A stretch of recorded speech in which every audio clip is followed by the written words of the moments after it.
Nuestro niño interior, John Bradshaw. Prólogo. Ya sé lo que quiero realmente para Navidad. Quiero que me devuelvan mi niñez. Nadie me va a dar eso. Ya sé que no tiene sentido, pero ¿desde cuándo la Navidad tiene sentido? Se refiere a un niño de hace mucho tiempo y muy lejos, al igual que a un niño de la hora, a usted y a mí, esperando tras la puerta de nuestros corazones que suceda algo maravilloso. Mientras caminaba entre los participantes de mi sesión de terapia, estaba sorprendido por su intensidad. 100 personas en grupos de 6 o de 8 llenaban la habitación. Cada grupo se bastaba a sí mismo, con sus integrantes sentados cerca y susurrándose unos a otros. Era el segundo día de actividades y ya había habido bastante interacción y comunicación. Sin embargo, esas personas habían sido totalmente ajenas entre sí cuando comenzaron. Me acerqué a un grupo. Escuchaban con suma atención a un hombre canoso. Él leía la carta que su niño interior le había escrito a su padre. Querido padre, quiero que sepas cuánto me lastimaste. Me castigaste más tiempo de que pasé contigo, y yo hubiera soportado los moretones y las heridas si tan solo me hubieras dedicado tiempo. Yo deseaba tu amor más de lo que me atrevía a decirte. Si tan solo hubieras jugado conmigo o me hubieses pedido que te acompañara al estudio, si tan solo hubieras dicho que me amabas, yo deseaba importarte. Puso sus manos sobre sus ojos. Una mujer sentada a su lado empezó a acariciarle el cabello con ternura. Un hombre más joven se estiró para tomar su mano. Otro le preguntó si deseaba que lo abrazaran. El hombre canoso asintió. Otro grupo estaba sentado en el piso. Formaban un círculo, abrazados. Una elegante anciana leía su carta. Madre, estabas muy ocupada con tus actos de caridad. Nunca tuviste tiempo para decirme que me amabas. Me prestabas atención solo cuando me enfermaba o cuando tocaba el piano y te hacía sentir orgullosa. Solo me dejaste tener los sentimientos que te complacían. Solo te importé cuando te daba satisfacción. Nunca me amaste por mí misma. Estaba tan sola. Su voz se quebró y empezó a llorar. La barrera del control que había mantenido cuidadosamente durante 70 años comenzó a caer con sus lágrimas. Una muchacha la abrazó. Un joven le dijo que estaba bien llorar. La alabó por su valor. Me dirigí a otro grupo. Un hombre ciego estaba leyendo una carta escrita en braille. Te odiaba porque te avergonzabas de mí. Me encerrabas en el garaje cuando llegaban tus amigos. Nunca tuve lo suficiente para comer. Tenía mucha hambre. Sabía que me odiabas porque era una carga para ti. Te reías y me ridiculizabas cuando tropezaba. Tuve que alejarme. Estaba sintiendo la ira residual del niño herido que hay en mi interior y deseaba llorar de rabia e indignación. La tristeza y la soledad de la niñez resultan abrumadoras. ¿Cómo nos podemos recuperar de tanto dolor? Sin embargo, al finalizar el día, la atmósfera había cambiado a una de paz y alegría. Las personas se acercaban unas a otras, algunos se tomaban de las manos, la mayoría sonreía mientras realizábamos el ejercicio final. Todos me agradecieron por ayudarlas a encontrar al niño herido que yacía en su interior. El presidente de un banco, que había ofrecido abierta resistencia al comienzo de la sesión, me dijo que había llorado por primera vez en 40 años. Cuando era niño había sido golpeado cruelmente por su padre y se había prometido no ser nunca vulnerable ni mostrar sus sentimientos. Ahora hablaba acerca de aprender a cuidar al niño solitario que vivía dentro de él. Su expresión se había suavizado y se lo veía más joven. Al comienzo de la terapia yo había animado a los participantes a dejar sus máscaras a un lado y mostrar lo que ocultaban. Le había explicado que cuando mantenían oculto a su niño interior, este contaminaba su vida con arranques de ira, reacciones exageradas, problemas conyugales, adicciones, paternidad inadecuada y reacciones dolorosas y nocivas. Debo de haber tocado un nervio, porque respondieron muy bien. Los sentí tan excitados como agradecidos mientras me miraban abiertamente y sonriendo. Esta sesión terapéutica se realizó en 1983. En los años posteriores me fascinó cada vez más el poder curativo del niño interior de cada persona. Hay 3 cosas sorprendentes acerca de nuestra terapia: la rapidez con que cambia la gente, lo profundo de ese cambio y la fuerza y creatividad resultantes cuando surgen las heridas del pasado. Empecé a trabajar con el niño interior hace más de 12 años, utilizando una meditación improvisada con algunos de mis pacientes. Pero con esta meditación logré resultados dramáticos. Cuando la gente se ponía en contacto con su niño interior, la experiencia le resultaba con frecuencia abrumadora. En ocasiones lloraban con intensidad. Después decían cosas como: he estado esperando toda mi vida para que alguien me encontrara. Me siento como si hubiera vuelto a mi lugar de origen. Mi vida se ha transformado desde que encontré a mi niño. Debido a esta respuesta, desarrollé toda una terapia para ayudar a la gente a encontrar y a abrazar al niño que yace en su interior. Esta terapia ha evolucionado durante los años, debido al diálogo que se realiza con los que participan en ella. Este es el trabajo más poderoso que he realizado jamás. El enfoque de la terapia consiste en ayudar a la gente a finiquitar el dolor no resuelto en su niñez, sufrimiento que resultó del abandono, del abuso en todas sus formas, el descuido de las necesidades de desarrollos elementales y los conflictos provocados por los problemas en los sistemas familiares. En la terapia dedicamos la mayor parte del tiempo a las necesidades de desarrollo de la niñez que se vieron descuidadas. En esto también se basa la mayor parte de este libro. Según mi experiencia, concentrarse en el desarrollo es la manera más completa y efectiva de sanar nuestras heridas emocionales. Creo que este enfoque de curar cada etapa de desarrollo singulariza mi terapia.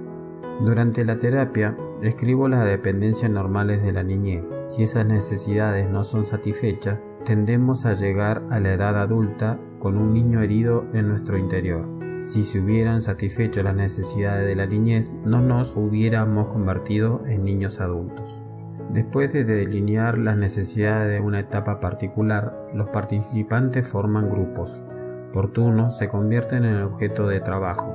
Cada persona escucha mientras los otros expresan lo que necesitaban escuchar en su etapa de bebé, infante y preescolar, y así sucesivamente. Dependiendo de los límites del tema, los miembros del grupo acarician, cuidan y validan el dolor de la niñez de cada persona.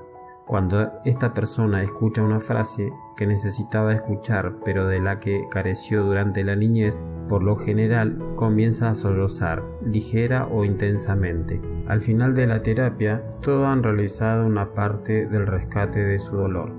La cantidad depende de la posición de cada persona en el proceso curativo. Algunos ya han realizado bastante antes de acudir a la terapia, otros no han hecho nada. Antes de terminar, le proporciono una meditación para que cada uno abrace su niño interior.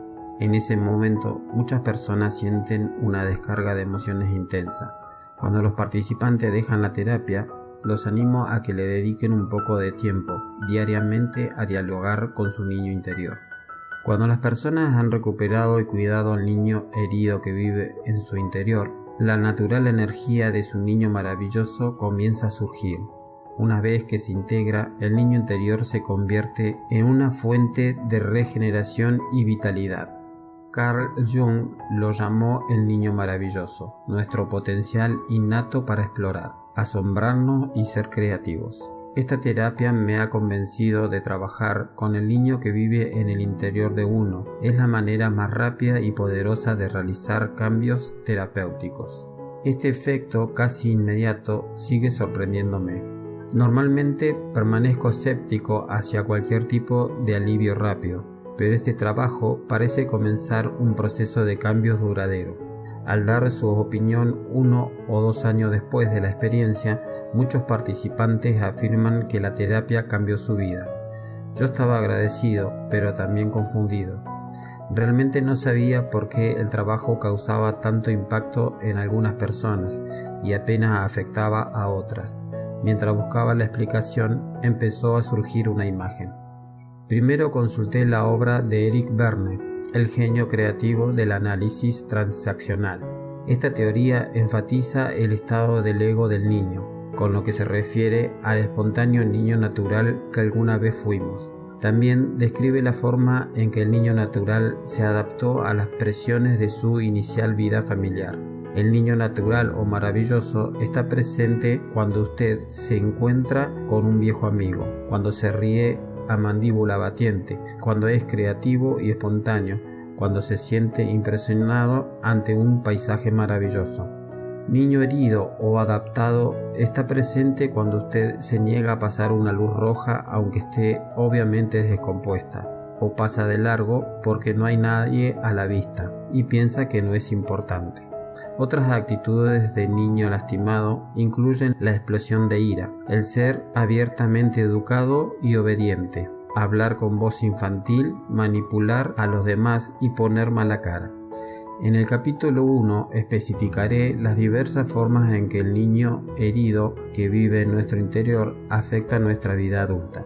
Aunque he utilizado el análisis transaccional como el modelo terapéutico básico en mi trabajo, nunca lo he enfocado hacia las diversas etapas del desarrollo que atraviesa el niño y a su adaptación para sobrevivir. Cualquier parte del desarrollo de nuestro niño maravilloso puede detenerse. Como adulto podemos comportarnos de manera infantil, podemos hacer una regresión a las actitudes de un bebé, seguimos creyendo en la magia como un preescolar y podemos enojarnos y retraernos como un escolar que pierde un juego. Todas estas conductas son infantiles y representan diversos niveles de desarrollo infantil obtenido. Con este libro me propongo ayudarlo a recobrar al niño herido que vive en su interior, en cada etapa de su desarrollo. Una influencia posterior sobre mi obra fue la de la hipnoterapia. Milton Erickson, quien sostenía que cada persona tiene un mapa propio del mundo, una serie de creencias internas en su inconsciente, que construye una especie de trance hipnótico. Utilizando sus hipótesis, yo desarrollé formas naturales de conectarme con el trance en el que ya estaban mis pacientes y utilizarlo para estimular su expansión y el cambio. Lo que no vi hasta que empecé a realizar este trabajo fue que el niño herido que está en nuestro interior es quien forma el sistema básico de creencia. Al hacer regresiones al niño que vive en nuestro interior, es posible cambiar las creencias básicas de manera directa y rápida. La terapeuta Ron Kurt ahondó mi comprensión de la dinámica de este trabajo. El sistema Kurt, llamado terapia Haikomi, enfoca directamente el material básico. Este material es la manera en que nuestras experiencias internas han quedado organizadas. Se compone de nuestro primer sentimiento, creencia y recuerdo, la base que se formó en respuesta a las presiones en nuestros ambientes familiares. Este material básico no se apega a la lógica y es primitivo. Fue la única manera en que ese niño mágico, vulnerable, necesitado e ilimitado aprendería a sobrevivir. Una vez que se forma este material, se convierte en el filtro por el que pasan todas las experiencias que adquirimos. Con esto se explica por qué algunas personas continuamente escogen la misma clase de relaciones destructivas, por qué algunas experimentan su vida como una serie de traumas reciclados, por qué muchos de nosotros no podemos aprender de nuestros errores. A esta necesidad de repetir el pasado, Freud lo llamó compulsión por la repetición. La gran terapeuta moderna Alice Miller la llama la lógica de lo absurdo. Es lógica cuando uno comprende cómo el material básico conforma nuestra experiencia. Es como cuando usted usa anteojos para el sol. No importa cuánta luz de sol haya realmente, siempre se filtrará de la misma manera. Si los anteojos son verdes, el mundo parecerá verde. Si son marrones, usted no apreciará muy bien los colores. Por lo tanto, si deseamos cambiar, tenemos que cambiar nuestro material básico. Como fue nuestro niño interior el que organizó inicialmente nuestra experiencia, él hace contacto con él. Es una manera de cambiar inmediatamente nuestro material. Este trabajo es una importante herramienta terapéutica y es muy diferente de la terapia realizada en el pasado. En este libro le ofreceré una nueva forma de ponerse en contacto con su niño interior, recobrarlo y cuidarlo. Usted debe hacer la actividad sugerida si desea experimentar el cambio. Depende del adulto que haya en usted decidirse a hacer este trabajo. Aunque sea usted infantil, su yo adulto sabrá exactamente dónde está usted y qué está haciendo. El niño que vive en su interior experimentará las cosas como las captó en la niñez, pero esta vez su yo adulto estará ahí para proteger y apoyar al niño, mientras termina asuntos importantes que no finalizó. El libro consta de 4 partes. La parte 1 muestra cómo su niño maravilloso se confundió y cómo sus heridas siguen afectando su vida. La parte 2 lo hace recorrer cada etapa del desarrollo y le muestra lo que hubiera necesitado para desarrollarse de manera saludable. La parte 3 presenta ejercicios correctivos específicos para ayudar a su niño interior a crecer y a florecer, para enseñar a otros adultos formas de satisfacer algunas necesidades de sus niños y restablecer límites adecuados para el niño interior.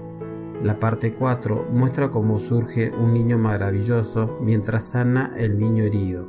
Aprenderá cómo entrar en su niño maravilloso y verá que es la energía más creativa y transformadora que posee. Asimismo, cuento mi propia historia. Cuando comencé con este trabajo, no podía imaginar las transformaciones en mi comportamiento y en mis pensamientos, resultantes del descubrimiento que hice de mi niño interior. Cuando era pequeño, con frecuencia me decía: cuando crezca y me vaya de aquí, todo se arreglará. Conforme pasaban los años, fui comprendiendo que las cosas no mejoraban, se ponían peor. Vi en otros miembros de mi familia lo que no podía ver en mí mismo. 10 años después de haber obtenido mi victoria sobre el alcoholismo, me di cuenta de que todavía me manejaban y eran compulsivos. Una lluviosa tarde experimenté lo que Alice Miller escribió acerca del niño que vive en su interior. No me decido a abandonar este niño solitario. He tomado una decisión que va a cambiar profundamente mi vida. Permitir que el niño me conduzca. Ese día tomé la decisión de recobrar y cuidar a mi niño interior. Lo hallé casi aterrorizado. Al principio no confió en mí ni me acompañó, solo insistiendo en mis esfuerzos para comunicarme con él y probándole que no lo abandonaría, empecé a ganar su confianza. En este libro describo las etapas de esa jornada que me permitió convertirme en el defensor y guardián de aquel niño de mi interior. Esa jornada ha cambiado mi vida. Parte 1. El problema del niño interior herido. El conocimiento iluminó recámaras olvidadas de la casa oscura de la infancia. Ahora sabía por qué en ocasiones me sentía nostálgico hablándome en casa. Introducción. Buckminster Fuller, uno de los hombres más creativos de nuestro tiempo, gustaba de citar poemas de Christopher Morley acerca de la infancia. El poema más conocido es uno que han vivido todos los poetas. La poesía innata, no expresada, de tener solamente 4 años, aún lo bastante joven para ser parte del gran corazón impulsivo de la naturaleza, nacido amigo de ave, bestia y árbol, y tan tímido como una abeja, y sin embargo, con adorable razón, diestro para edificar cada día un nuevo paraíso, alborozado explorador de cada sentido, sin desmayar, sin fingir. En tus ojos transparente, sin máscula, no hay conciencia, no hay sorpresa. Acepta los raros acertijos de la vida, conservando aún tu extraña divinidad. Y la vida, que pone en rima todas las cosas, también puede hacer de ti un poeta, con el tiempo. Pero hubo días, oh tierno diablillo, en que fuiste poesía en sí. ¿Qué le ocurre a este maravilloso comienzo en el que todos somos poesía en sí? ¿Cómo se convierten todos esos pequeños traviesos en asesinos, drogadictos y delincuentes sexuales, crueles dictadores o políticos moralmente degenerados? Lo vemos a todos ellos alrededor de nosotros, tristes, temerosos, titubeantes, ansiosos y deprimidos, llenos de anhelos indescriptibles. Sin duda, esta pérdida de nuestro potencial humano innato es la mayor tragedia de todas. Mientras más sepamos cómo perdimos nuestra espontánea brillantez y creatividad, más posible será hallar maneras de recobrarlas. Hasta podremos ser capaces de hacer algo para evitar que en el futuro esto le suceda a nuestros hijos. Capítulo 1. Cómo su niño interior herido contamina su vida. No podía creer que yo pudiera actuar de manera tan infantil. Tenía 40 años y había rabiado y gritado hasta que mi esposa, mi hijastro y mi hijo se aterrorizaron. Entonces subí a mi automóvil y me alejé de ellos. Después me encontré allí sentado, solo en un motel, en mitad de nuestras vacaciones en las Islas Padre. Me sentía muy solo y avergonzado. Cuando intenté analizar los sucesos que precedieron a mi partida, no pude sacar nada en claro. Estaba confundido. Fue como despertar de una pesadilla. Más que nada, deseaba que mi familia fuera agradable, amorosa y sincera, pero este era el tercer año que yo había estallado en nuestras vacaciones. En otras ocasiones ya había perdido el control, pero nunca antes me había alejado de mi familia. Era como que si hubiera entrado en un estado de conciencia alterado. Dios mío, cómo me odié. ¿Qué pasaba conmigo? El incidente en la Isla Padre ocurrió en 1976, un año después de la muerte de mi padre. Desde entonces conocí las causas que provocaban mis arrebatos de ira. Estando solo y avergonzado en ese miserable cuarto de motel, empecé a tener vívidos recuerdos de mi infancia. Recordé aquella Nochebuena. Tenía alrededor de 11 años y estaba en mi cuarto con las luces apagadas y la cabeza cubierta con un cobertor. Y me rehusaba a hablar con mi padre. Él había llegado a casa tarde, un poco ebrio, y yo lo quería castigar por arruinar nuestra celebración de Navidad. No podía expresar lo que sentía porque me había enseñado que era pecado hacer tal cosa, especialmente a mis padres. Con los años mi ira se escondió en mi alma y se convirtió en rabia. La mayor parte del tiempo la guardé celosamente.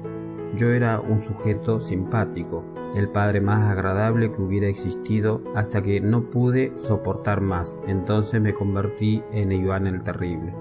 Comprendí que esa conducta surgida en las vacaciones era una regresión espontánea. Cuando me enfurecía y castigaba a mi familia abandonándola, yo regresaba a mi infancia, cuando me había tragado mi ira y la había expresado de la única manera en que podía hacerla un niño, con el silencio y el retiro. Ahora ya adulto, después de un desahogo emocional o alejamiento físico, me sentía como el solitario y avergonzado niño que había sido.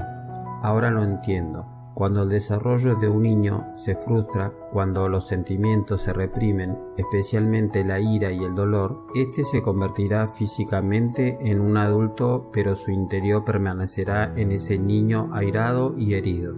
Ese niño interno contaminará espontáneamente la conducta de la persona adulta. Al principio podría parecer absurdo que un niño pueda seguir viviendo en un adulto. Sin embargo, eso es precisamente lo que estoy sugiriendo. Creo que este descuidado niño herido que se aloja en el alma del adulto es una fuente importante del dolor humano. Hasta que reclamemos y defendamos a ese niño, seguiremos alterando y contaminando nuestra vida adulta. Describiré a continuación algunas de las formas en que ese niño herido contamina nuestra vida. Al final del capítulo hay un cuestionario que lo ayudará a determinar cuán gravemente fue herido su niño interno. Codependencia. La codependencia se puede definir como una enfermedad caracterizada por una pérdida de la identidad. Ser codependiente significa estar alejado de los propios sentimientos, necesidades y deseos, considerándose los siguientes ejemplos. El novio de Pervila le comenta a esta su dificultad en el trabajo. Esa noche, la joven no puede dormir porque le preocupa el problema por el cual atraviesa él. Siente en carne propia las emociones que experimenta su novio. Cuando después de 6 meses la novia de Maximilian terminó su relación, él sintió deseos de suicidarse. Creía que solo si ella lo amaba, él valía algo. En realidad, Maximilian carecía de autoestima. Se valoraba a sí mismo por lo que otras personas pensaban de él, lo cual lo hacía ser dependiente de otras personas. Una noche, su esposo le pregunta a Jolilla si desea salir. Ella no tiene muchas ganas de hacerlo, pero acepta. Él le pide que sugiera a dónde ir y ella le contesta que a ningún lugar en especial. Él la lleva a comer un asado y luego a ver una película de aventuras. Ella termina odiando cada momento de la velada, se enoja y se aleja de su marido durante una semana. Cuando él le pregunta qué pasó, ella le contesta: nada, Yolisa es una mujer dulce, todos los que la conocen comentan lo agradable que es. En realidad, ella solo finge ser agradable, por lo general está actuando. Para Yolisa, ser agradable es una identidad falsa, no identifica realmente lo que desea o necesita, no conoce su propia identidad. Jacobi tiene 52 años, acude en busca de consejo profesional porque desde hace 2 meses tiene una aventura con su secretaria de 27 años. Jacobi dice no saber cómo ocurrió. Es una persona destacada en su iglesia y miembro respetado del Comité para la Salvaguardia de la Moral.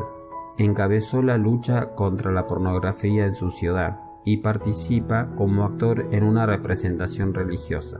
Pero al cabo de algunos años de represión eficiente, su impulso sexual lo domina ahora.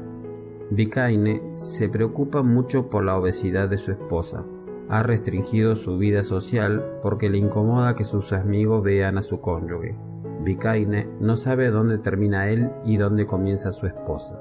Piensa que su masculinidad se juzgará por el aspecto de su esposa. Su socio Virgilio tiene un amante. Periódicamente él comprueba que ella mantenga su peso. Virgilio es otro ejemplo de una persona que no conoce su identidad. Él relaciona su masculinidad con el peso de su mujer. Ofelia le exige a su marido que compre un coche de lujo. También insiste que siga siendo socio de cierto club muy exclusivo. Ambos tienen enormes deudas, se dedican a hacer malabares con sus acreedores y en sostener una imagen de bienestar propia de las clases adineradas. Ofelia cree que su autoestima depende del hecho de mantener la imagen adecuada. No conoce su propia identidad. En los casos anteriores encontramos a personas que dependen de algo externo a ellos para tener una identidad. Son ejemplos de codependencia. La codependencia se origina en ambientes familiares poco saludables. Por ejemplo, todos los miembros de la familia de un alcohólico se convierten en codependientes de las formas de beber de éste.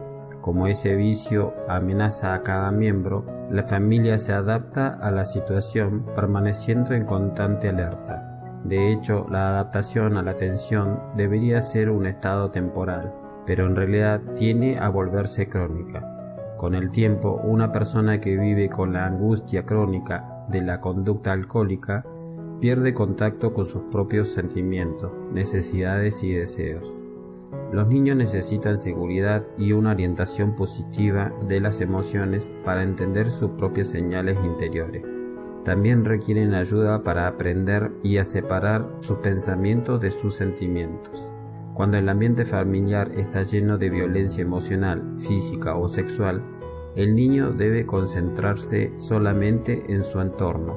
Con el correr del tiempo, su habilidad para volverse a sí mismo se pierde. Sin una vida interior saludable, uno se exilia e intenta hallar satisfacción en el exterior. Esto es codependencia y representa un síntoma de la existencia de un niño herido en el interior de una persona. La conducta codependiente indica que no fueron satisfechas las necesidades de la infancia y por lo tanto esa persona no puede saber quién es. Conductas ofensivas. Pensamos que todas las personas que poseen un niño herido en su interior son agradables, calladas y sufridas, pero de hecho ese niño herido que llevan en su alma es responsable de mucha de la violencia, crueldad impermanentes en el mundo. Hitler fue crónicamente golpeado en su infancia, fue humillado por su sádico padre, quien era hijo bastardo de un terrateniente judío. Hitler reprodujo la forma más extremada de esa crueldad en millones de personas inocentes. Me viene a la memoria uno de mis pacientes, Dawson, cuando me consultó acerca de sus problemas en su matrimonio. Trabajaba como guardia en un cabaret.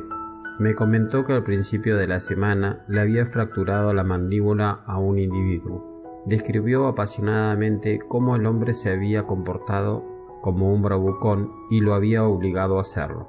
Los agresivos no aceptan la responsabilidad de su conducta. A través de su relato pude observar que a menudo Dawson se sentía verdaderamente asustado. Cuando experimentaba miedo evocaba recuerdos de su infancia. Su padre había sido un hombre violento y abusivo con él. Como el niño pequeño de mucho tiempo atrás, cuando temblaba ante la ira de su brutal padre, perdía toda la seguridad de sí mismo. Así, Dawson se identificaba con las actitudes de su padre, se convertía en su progenitor e infligía a otros las mismas heridas que éste le había causado a él. La conducta ofensiva, la principal fuente de destrucción humana, es el resultado de la violencia padecida en la infancia y del sufrimiento y dolor experimentado por esa situación. Ese niño herido e impotente se convierte en el adulto ofensor. Es necesario comprender que cuando un pequeño es objeto de cualquier tipo de abuso, en realidad se lo está preparando para ser un ser ofensivo. El psiquiatra Bruno Bettelheim acuñó una expresión para este proceso: identificación con el ofensor. La violencia física, sexual o emocional es aterrorizante. El niño pierde su identidad cuando sufre un abuso. Para sobrevivir al dolor, el pequeño se identifica con el ofensor. Si bien la mayor parte de la conducta ofensora tiene su origen en la infancia, no siempre es el resultado de la violencia. Algunos seres ofensivos fueron echados a perder por sus padres complacientes y permisivos, que lo hicieron sentirse superiores a los demás. Esos niños consentidos creyeron que merecían un trato especial de parte de todos, que lo que ellos hacían era siempre adecuado. Perdieron todo sentido de responsabilidad, pues pensaban que sus problemas eran siempre causados por otros. Desorden es narcisista. Todo niño necesita sentirse amado incondicionalmente, cuando menos al principio de su vida. Si no puede verse reflejado en su padre, el niño no tendrá la manera de saber quién es él. Cuando uno de nosotros fue un nosotros antes de convertirse en un yo, necesitábamos un rostro, espejo, que reflejara todas nuestras partes. Necesitábamos saber cuánto importábamos, que nos tomaran en serio, qué parte de nuestro ser era aceptada y merecedora de cariño. También necesitábamos saber que podíamos depender del amor de nuestros padres. Estas fueron nuestras saludables necesidades narcisistas. Si no fueron satisfechas, nuestro sentido de yo soy resultó perjudicado. El niño despojado de su narcisismo posteriormente contaminará al adulto con un insaciable afán de amor, atención y afecto. Las demandas de ese niño que vive en su interior sabotearán sus relaciones de adulto, porque no importa cuánto amor se le dé, nunca será suficiente. El adulto despojado cuando niño de su narcisismo no puede ver satisfechas sus necesidades, porque realmente son necesidades de un niño. Y los niños necesitan a sus padres todo el tiempo. Sienten esta necesidad por naturaleza, no por elección. La necesidad del niño son necesidades de dependencia, es decir, necesidades que deben ser satisfechas por otros. Solo si se lamenta la pérdida llega la curación. Si esto no sucede, el adulto buscará vorazmente el amor y la estimación que no tuvo en su infancia. La necesidad de los adultos despojados de su narcisismo en su infancia asumen varias formas. Una tras otra, cada relación le causa desilusión. Siempre buscan al amante perfecto que satisfagan todas sus necesidades. Se vuelven adictos. La adicción son un intento por llenar el vacío que existe en su psiqui. La adicción al sexo y al amor son ejemplos destacados. Luchan por obtener materiales y dinero porque ello le proporciona la sensación de ser valiosos. Se convierten en actores o en deportistas, pues necesitan constante adulación y admiración de su público. Utilizan sus propios hijos para satisfacer sus necesidades. En su familia, sus hijos nunca lo dejarán y siempre lo amarán, respetarán y admirarán. Tratan de obtener de sus hijos el amor y la admiración especial que nunca pudieron lograr de sus padres. Cuestiones de confianza.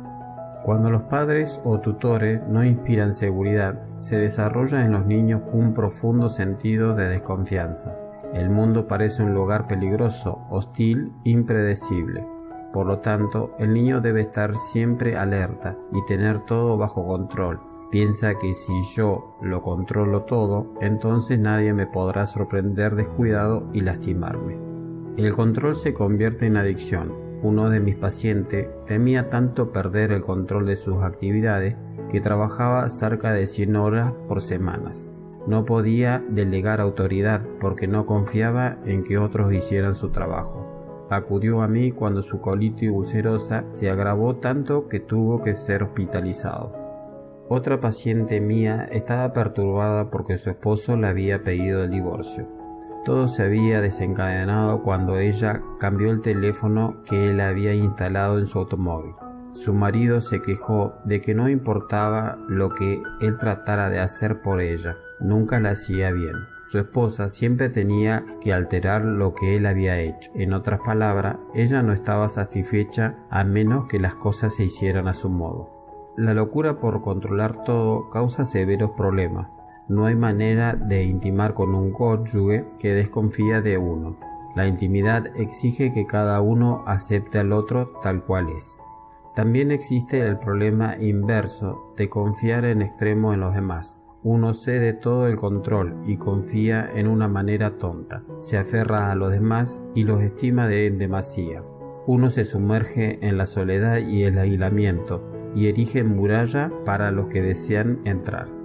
Como lo señala la especialista en adicción Patrick Carner, una persona que no ha aprendido a confiar confunde la intensidad con la intimidad, la obsesión con el cuidado y el control con la seguridad. Lo primero que debemos aprender en la vida es que los otros, mamá, papá, el mundo exterior, son dignos de confianza. Si podemos confiar en el mundo, seremos capaces de aprender a confiar en nosotros mismos. Conductas de representación exterior-interior. Representación exterior. Para comprender cómo el niño herido que se aloja en nuestro interior actúa para satisfacer necesidades pendientes desde la infancia y traumas no resueltos, tenemos que entender que la principal fuerza motivadora de nuestra vida es la emoción. Las emociones son el combustible que nos mueven a defendernos y a satisfacer nuestras necesidades básicas. La energía es fundamental. Nuestra ira nos impulsa a defendernos. Con ira protegemos nuestros derechos y luchamos por ellos. El miedo nos hace huir ante el peligro. El miedo nos permite discernir, nos protege del peligro, nos impulsa a correr y a buscar refugio. La tristeza nos hace llorar. Las lágrimas nos ayudan a aliviar nuestro dolor. Con la tristeza, lamentamos nuestras pérdidas y liberamos nuestras energías para utilizarlas en el momento presente. Cuando no podemos lamentarnos, no podemos acabar con el pasado. Toda la energía emocional relacionada con nuestra pena o trauma se congela, aunque continuamente trata de liberarse a sí misma. Como esta energía no se puede expresar de una manera natural, se manifiesta en conductas anormales. A esto se le llama representación exterior. Una de mis expacientes, Maggie, nos brinda un buen ejemplo de representación exterior. Maggie veía a su padre, un iracundo y violento alcohólico, abusar verbal y físicamente de su madre. Esta escena se repitió de manera constante durante toda su infancia. Desde los 4 años, Maggie fue el consuelo de su madre. Después de ser golpeada por su esposo, su madre se metía en la cama con Maggie, sollozante y temblorosa. Se abrazaba a la pequeña. Eso aterrorizaba a Maggie, ya que cualquier violencia contra un miembro de la familia aterroriza a los demás miembros. Un testigo de la violencia es una víctima de esa violencia. En su infancia, Maggie no pudo expresar su terror y descargar su tristeza. No existía alguien a quien acudir en busca del consuelo necesario para resolver su pena contenida. Conforme crecía, ella deseaba encontrar a algún hombre o mujer que pudiera ofrecerle el amor que su padre no supieron darle. Cuando se decidió a consultarme, ya había pasado por 2 brutales matrimonios y muchas otras relaciones anormales. ¿Y cuál era su profesión? Era consejera especializada en casos de mujeres víctimas de abuso. Maggie reproducía el trauma de su infancia, se ocupaba de mujeres víctimas de abuso y entraba en relaciones con hombres abusivos. Ella atendía a infinidad de personas, pero nadie se ocupaba de ella. Su energía emocional contenida desde la infancia la expresaba de la única manera que podía, representándola. La representación es una de las maneras más devastadoras con las que el niño herido que llevamos en nuestro interior sabotea nuestra vida. La historia de Maggie brinda un ejemplo dramático de la compulsión por evocar el pasado. Otras actitudes clásicas de la conducta reproductora de los abusos sufridos en el pasado son: reproducir la violencia en otros, hacer o decir a nuestros hijos lo que dijimos que nunca diríamos o haríamos, experimentar regresiones espontáneas, berrinches, rabieta, etc., ser inapropiadamente rebelde, aplicar reglamentos paternos idealizados. Representación interior. Reproducir en nosotros mismos los abusos sufridos en el pasado se denomina representación interior.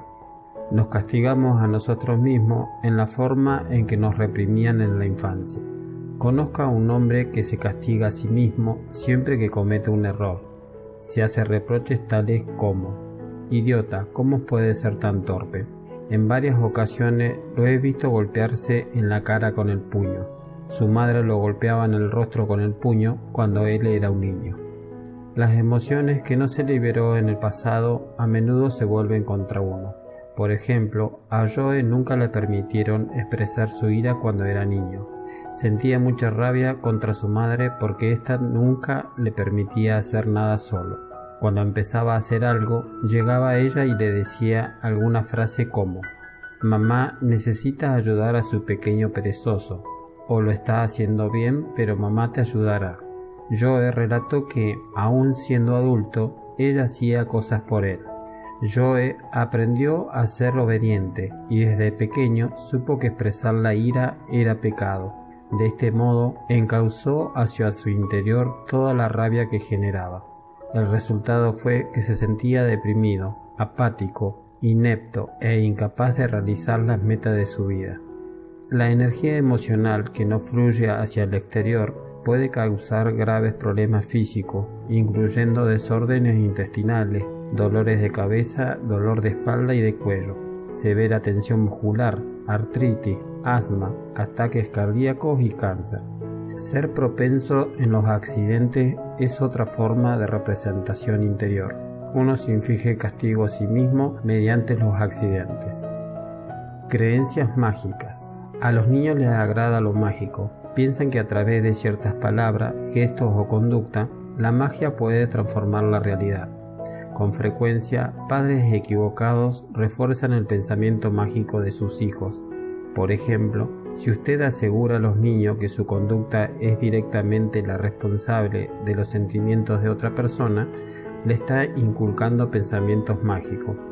Algunas frases como de este tipo son: «Estás matando a tu madre», «Mira lo que has hecho», «Has incomodado a tu madre», «¿Estás satisfecho?», «Has enfadado a tu padre». Recuerdo a una paciente que se había casado 5 veces antes de cumplir los 32 años. Ella pensaba que el matrimonio solucionaría todos sus problemas. Si encontraba al hombre adecuado, todo estaría bien. Esa es una creencia mágica. Implica que un suceso o una persona pueden alterar la realidad de alguien sin que éste haga nada por cambiar su conducta. Para un niño es natural pensar que las cosas se producen mágicamente, pero si resulta lastimado mediante necesidades de dependencia no satisfecha, no madura realmente. El adulto en que se convierte está contaminando todavía las mágicas ideas que tenía de niño. Otras ideas erróneas acerca de hechos mágicos son: si tengo dinero estaré bien, si la persona amada me abandona moriré o no podré continuar solo. Un título académico me hará ser más inteligente. Si lucho tenazmente, el mundo me recompensará. El saber esperar me producirá maravillosos resultados. A las niñas pequeñas les enseñaron que los cuentos de hadas están llenos de magia. La Cenicienta aprendió que debía esperar en la cocina a un sujeto que llevaría el zapato apropiado. Blancanieves sabía que si esperaba lo suficiente, su príncipe llegaría. Literalmente, este cuento insinúa a la mujer que su destino depende de un necrófilo, alguien a quien le gusta besar cadáveres, pase por el bosque en el momento oportuno. No es una perspectiva agradable. También a los niños los cuentos de hadas le hacen creer en la magia. Muchas historias contienen el mensaje de que existe una mujer perfecta, a la que ellos deben buscar y encontrar.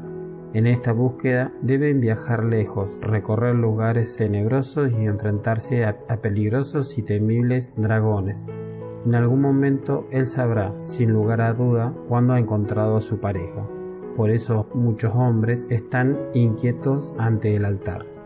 Con frecuencia el destino de los hombres está forjado por sus cosas misteriosas como frijoles mágicos o espadas milagrosas.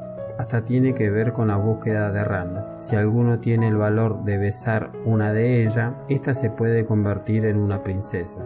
Las mujeres tienen su propia versión del cuento de la rana. Para las mujeres la magia consiste en saber esperar al hombre correcto.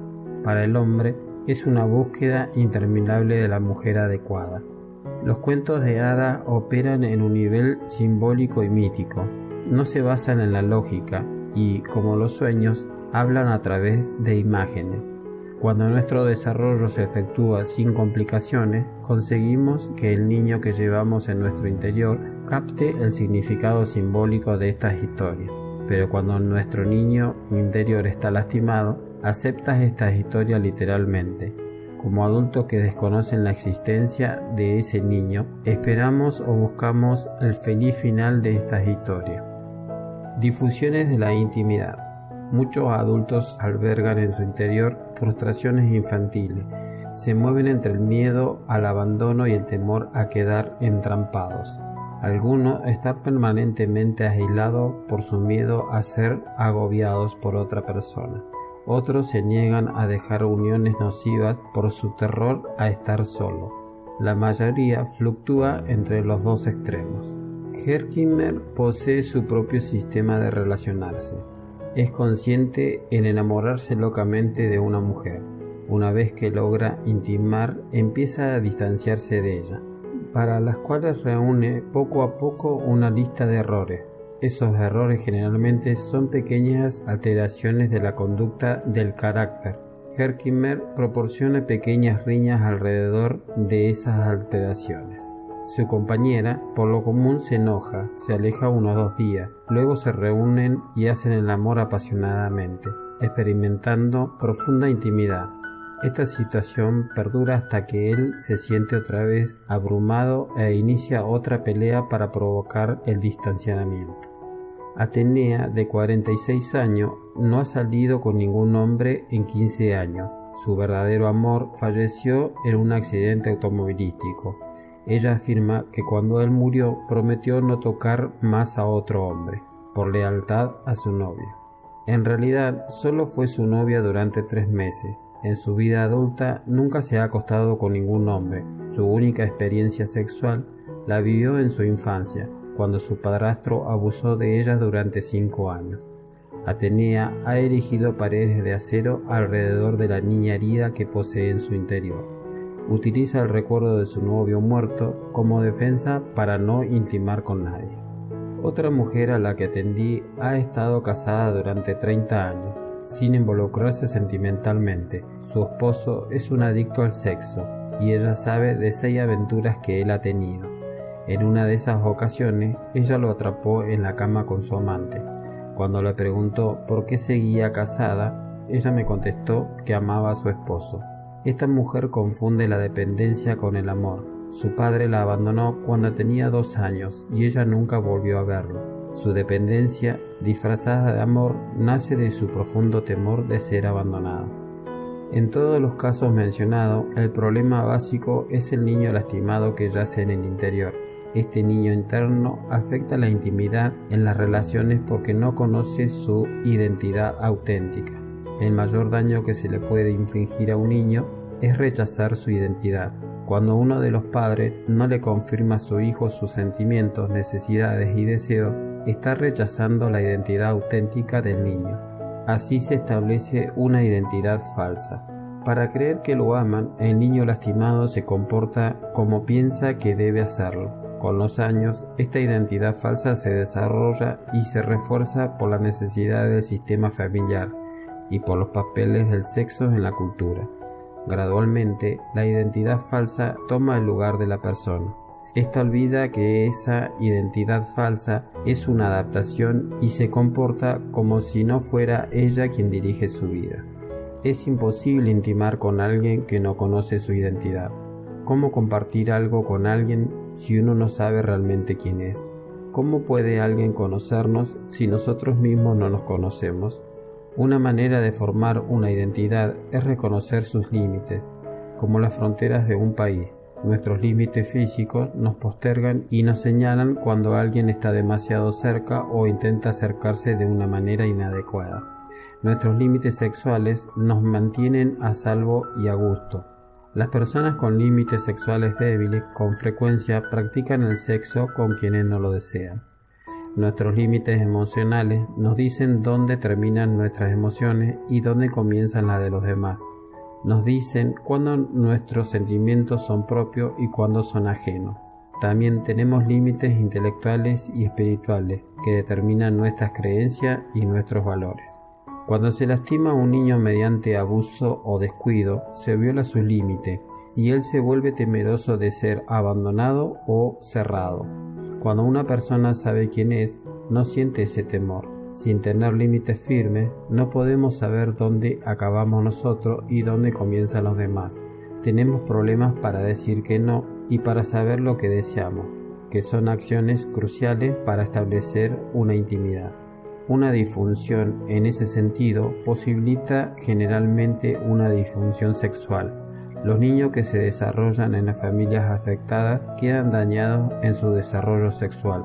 Dicho daño provoca los débiles modelos sexuales de la familia, la decepción de uno de los padres por el sexo del niño, el desprecio hacia él, las actitudes humillantes y el descuido de las necesidades de las que depende su desarrollo. El padre de Gladys no estaba en casa. Su adicción al trabajo se había adueñado de su vida. Su ausencia hizo que Gladys creara un padre de fantasía. Actualmente se halla en su tercer matrimonio. Debido a que sus ideas acerca de los hombres son irreales, ningún hombre ha satisfecho sus esperanzas. Desde niño, Jack veía cómo su padre atacaba verbalmente a su madre, pero ella siempre lo soportaba. Ya adulto, Jack no sabía cómo intimar con las mujeres. Tendía a escoger compañeras pasivas y quejosas, por las que rápidamente perdía el interés porque las despreciaba, como le ocurría con su madre. Sus experiencias sexuales más satisfactorias las obtenía cuando se masturbaba y soñaba con mujeres en situaciones sexuales. Muchos niños saben que al nacer causaron una decepción a sus padres. Papá deseaba un varón y nació una niña. Mamá quería una nena y dio a luz un varoncito. El niño llega a sentirse avergonzado de su sexo, lo cual más adelante puede provocar una actitud sexual sumisa. Los niños víctimas de desprecio y humillación paternos a menudo adoptan una conducta sexual sadomasoquista. La madre de Joel, una víctima de incesto que no recibió atención profesional, nunca pudo deshacerse de la ira motivada por ese abuso. Joel se identificó con ella y absorbió su rabia contra los hombres. Posteriormente se convirtió en un ser morboso. Es dueño de una extensa colección de libros y videos pornográficos y se excita al imaginarse despreciado y humillado por mujeres dominantes del tipo de su madre. Los niños requieren una orientación adecuada para dominar cada etapa de su desarrollo. Si el niño no puede satisfacer las necesidades propias de su edad, quedará detenido en esa etapa. Los niños que no satisfacen las necesidades de su infancia pueden adquirir fijación en el sexo oral. Los niños que han visto frustrado su desarrollo cuando empezaron a caminar suelen sentirse fascinados por los glúteos. Esa fascinación por una parte genital se llama objetivación sexual y reduce a las demás personas a objetos sexuales. La objetivación sexual es el azote de la verdadera intimidad. Esta requiere de dos personas sanas que se valoren mutuamente.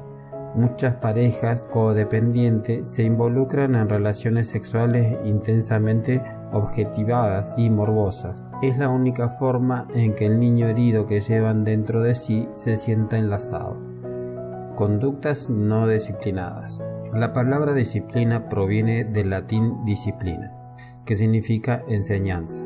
Al disciplinar a los niños, les enseñamos a vivir más productiva y amorosamente. Como ha dicho M. Scott Peck, la disciplina es una manera de reducir el sufrimiento de la vida. Aprendemos que decir la verdad, posponer la gratificación, ser honrados con nosotros mismos y ser responsables pueden acrecentar los goces y placeres de la vida. Los niños necesitan padres que sean modelos de autodisciplina. Ellos aprenden de lo que realmente hacen sus padres, no de lo que dicen que hacen. Cuando los padres dejan de ser modelos de disciplina, el niño se convierte en indisciplinado. Cuando los padres aplican disciplina rígidamente, el niño se vuelve sobredisciplinado.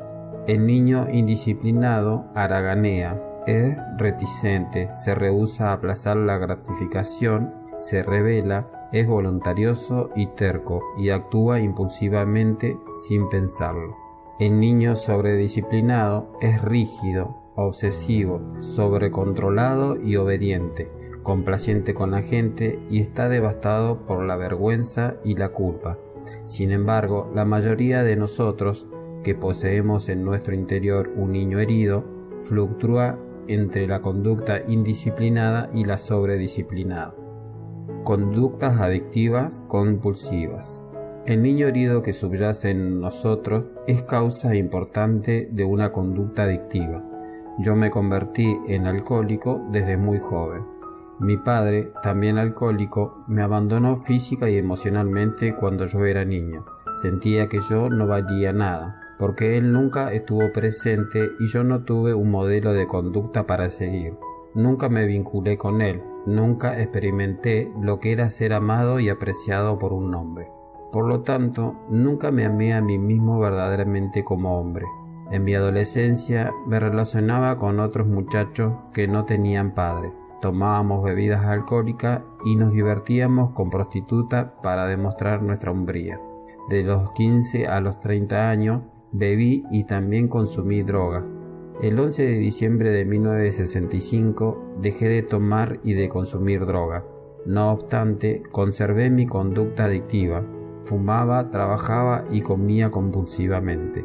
No dudo de que me haya convertido en alcohólico debido a mi herencia genética.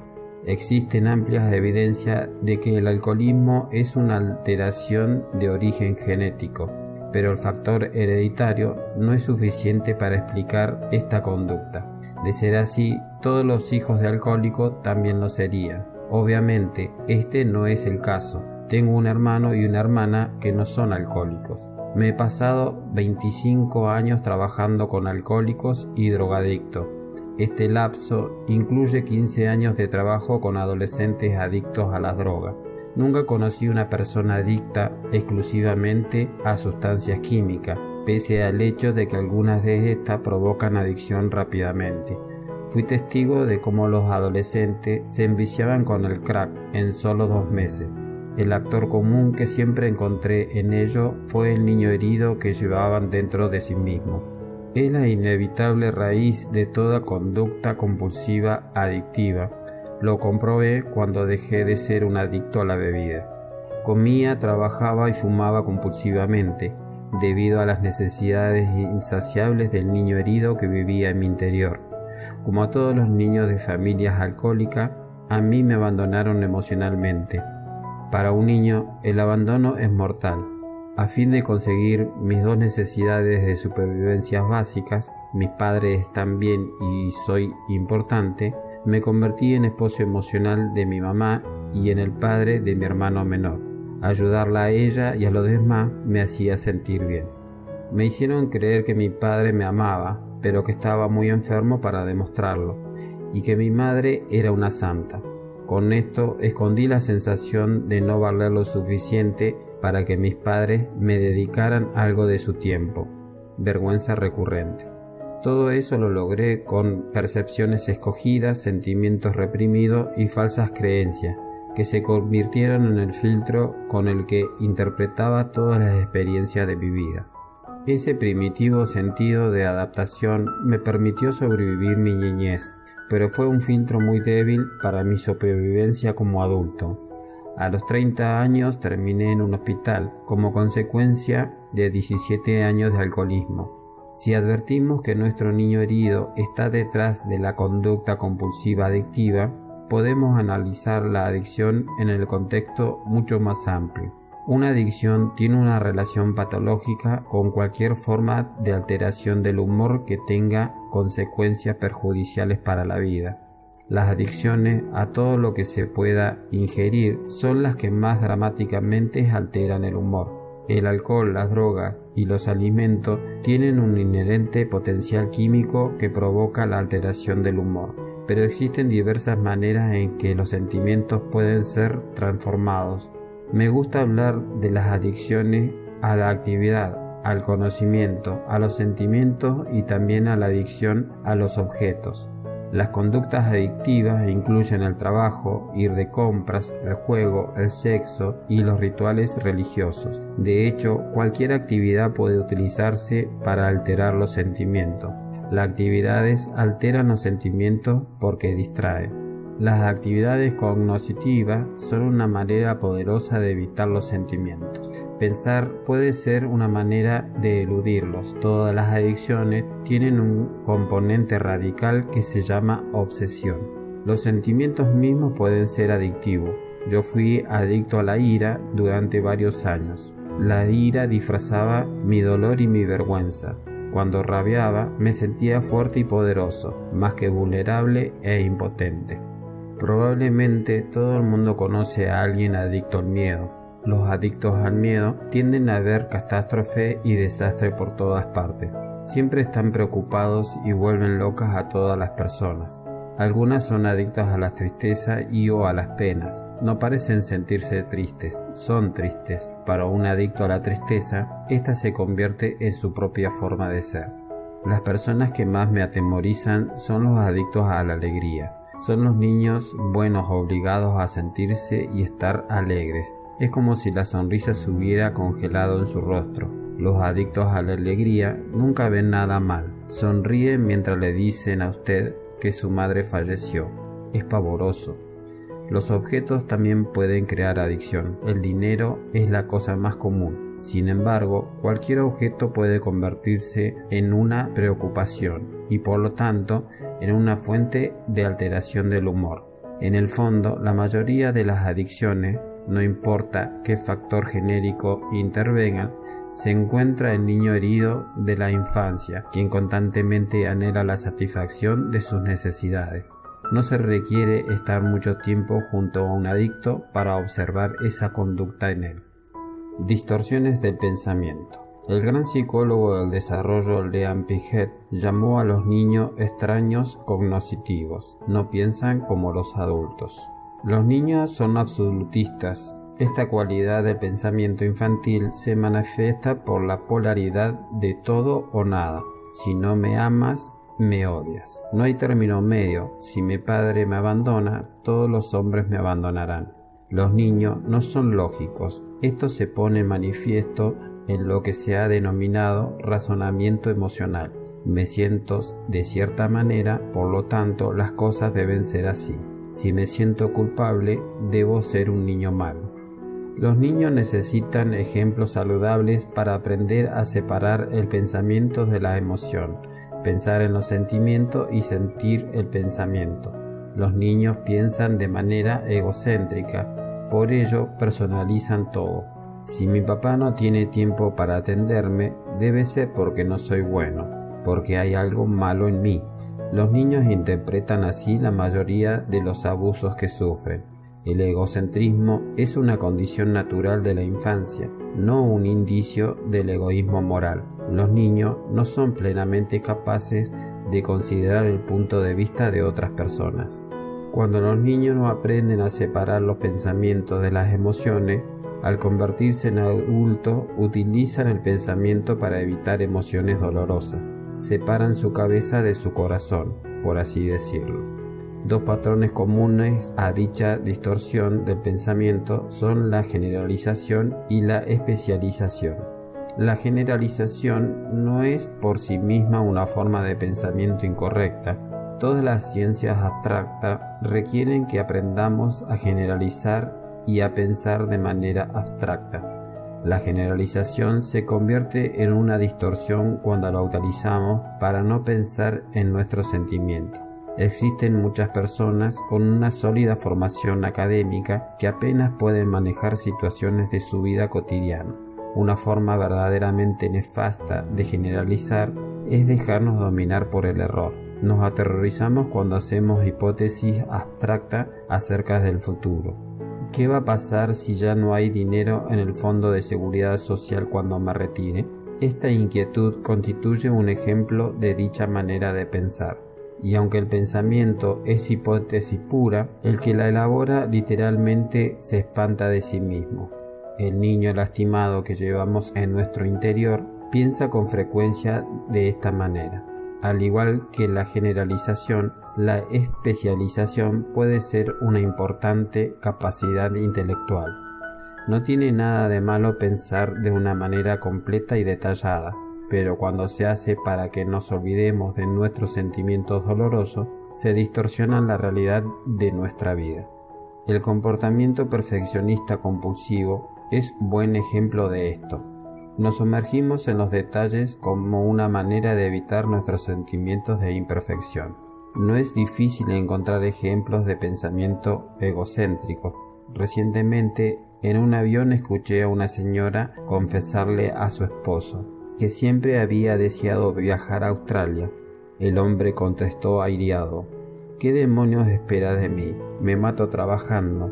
El niño herido que él poseía en su interior creyó que ella lo juzgaba por no tener la capacidad económica para satisfacer sus deseos. Vacío, apatía, depresión. El niño herido de la infancia también contamina la vida adulta con una ligera depresión crónica experimentada como un vacío de la depresión. Es el resultado de que el niño tenga que adoptar un yo falso, dejando atrás su verdadero yo. Este abandono del verdadero ser equivale a dejar un hueco en el interior de uno mismo. Me he referido a esto como el fenómeno del agujero en el alma. Cuando una persona pierde su yo auténtico, pierde contacto con su verdadero sentimiento, necesidad y deseo. Lo que experimenta, en cambio, son los sentimientos requeridos por el falso yo.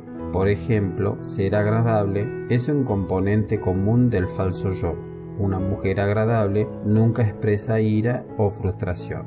Tener un falso yo es actuar la vida. El verdadero yo nunca está presente.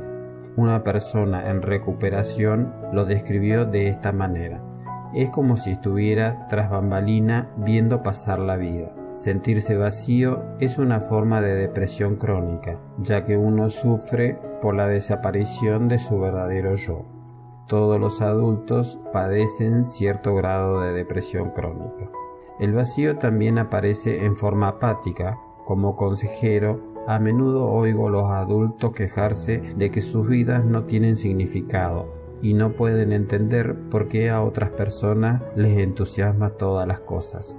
La afamada analista Marion Woodman, que sigue la escuela de Jung, refiere la historia de una mujer que acudió a ver al Papa cuando visitó Toronto. La mujer llevó consigo un complicado equipo fotográfico para obtener una buena toma, pero se concentró tanto en el manejo de su equipo que solo obtuvo una fotografía del Papa cuando pasaba, y ella misma no pudo verlo. Cuando reveló su fotografía, El hombre al que había ido a ver estaba ahí, pero ella no. Ella no participó en la experiencia. Cuando nuestro niño interior está herido, nos sentimos vacío y deprimido. Es irreal. Estamos allí, pero no participamos de ella. Este vacío conduce a la soledad. Como nunca somos en realidad nosotros, nunca estamos verdaderamente presentes. Y aunque la gente nos admire y se aferre a nosotros, nos sentimos solos. Yo me sentí así la mayor parte de mi vida.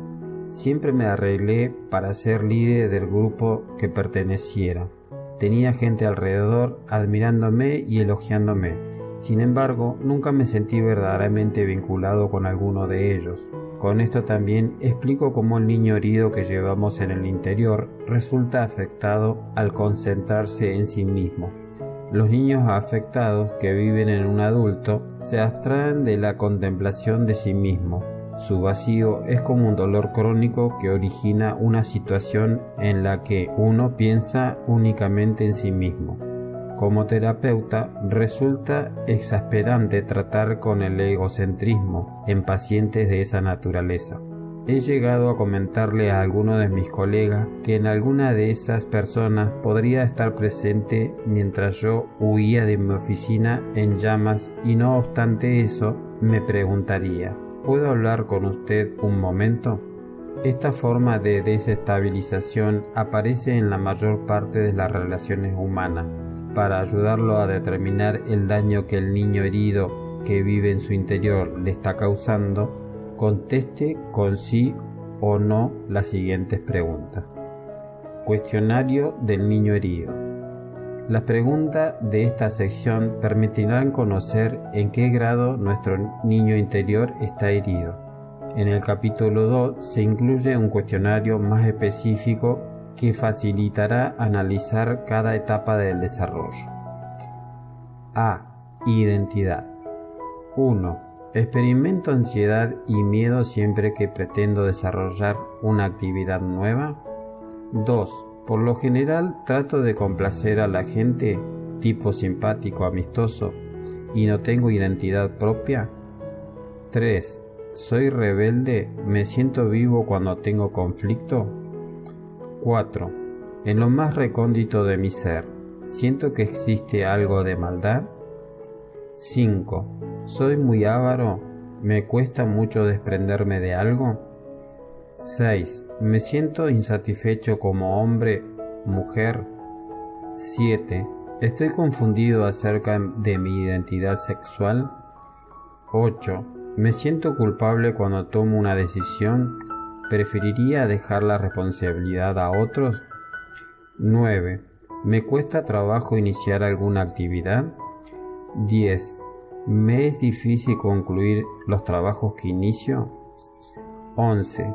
¿Raras veces tengo pensamientos propios? 12. ¿Continuamente me critico por no actuar de la manera correcta? 13. ¿Me considero un terrible pecador y temo que me iré al infierno? 14. ¿Soy estricto y perfeccionista? 15. ¿Siento como si nunca fuera a estar a la altura de la circunstancia? ¿Nunca hago nada bien? 16. ¿Siento como si realmente no supiera qué es lo que quiero? 17. ¿Siento el impulso de ser súper realizador? 18. ¿Creo que realmente no le importo a la gente, excepto cuando tengo relaciones sexuales? ¿Temo ser rechazado y abandonado si no soy un buen amante? 19. Mi vida es vacía. Con frecuencia me siento deprimido. 20. Realmente no sé quién soy. No estoy seguro de cuáles son mis valores o qué opino de las cosas. B. Necesidades básicas. 1. No estoy en contacto con mis necesidades corporales. No sé cuándo estoy cansado, cuándo tengo hambre o cuándo estoy lujurioso. 2. No me gusta que me toquen. 3. A menudo tengo relaciones sexuales cuando realmente no lo deseo. 4. ¿He padecido actualmente o padezco algún desorden digestivo? 5. Me obsesiona el sexo oral. 6. Raras veces sé lo que siento. 7. Me avergüenza enfurecerme. 8. Raras veces me enojo, pero cuando lo hago me enfurezco. 9. Temo la ira de otras personas y haría cualquier cosa por controlarla. 10. Me avergüenza llorar. 11. Me avergüenza asustarme. 12. Casi nunca expreso mis emociones desagradables. 13. Estoy obsesionado con el sexo anal. 14. Me obsesiona el sexo sadomasoquista. 15. Me avergüenzan mis funciones corporales. 16. Padezco de sueños irregular. 17. Ocupo excesivo tiempo en ver programas pornográficos. 18. Me he exhibido sexualmente de manera ofensiva para otros. 19.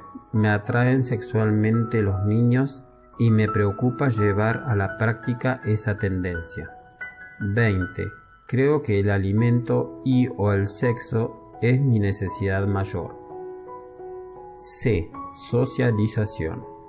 1. Básicamente desconfío de todos, incluyéndome a mí. 2. He estado casada o lo estoy ahora con un drogadicto. 3.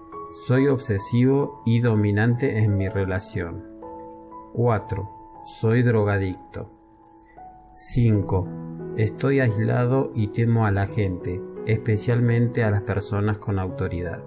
6. Odio estar solo y haré casi cualquier cosa para evitarlo. 7. Hago las cosas que otros esperan que haga. 8. Evito los conflictos a toda costa. 9. Rara vez digo no a las sugerencias de otros y considero casi como una orden que debe ser obedecida de inmediato. 10. Tengo un sentido de responsabilidad súper desarrollado. Me es más fácil interesarme en otras personas que en mí. 11. A menudo me niego a hacer lo que otros me piden que haga, de diversas formas manipuladoras, indirectas y pasivas. 12.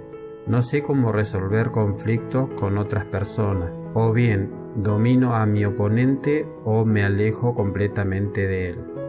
13. Raras veces solicito que me aclaren alguna información que no entiendo.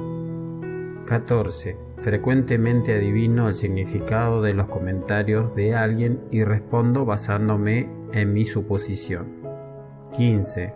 Nunca me sentí allegado a mis padres. 16. Confundo el amor con lástima. Tiendo a amar a la gente que debería compadecer. 17. Me ridiculizo a mí mismo y a los demás si se comete algún error. 18. Cedo fácilmente y me adapto al grupo. 19. Soy incómodamente competitivo y un mal perdedor. 20. Lo que más temo es el abandono y haría cualquier cosa por conservar una relación. Si contestó afirmativamente a 10 o más de estas preguntas, usted necesita hacer un esfuerzo serio para mejorar el resultado. Este libro le servirá de mucho.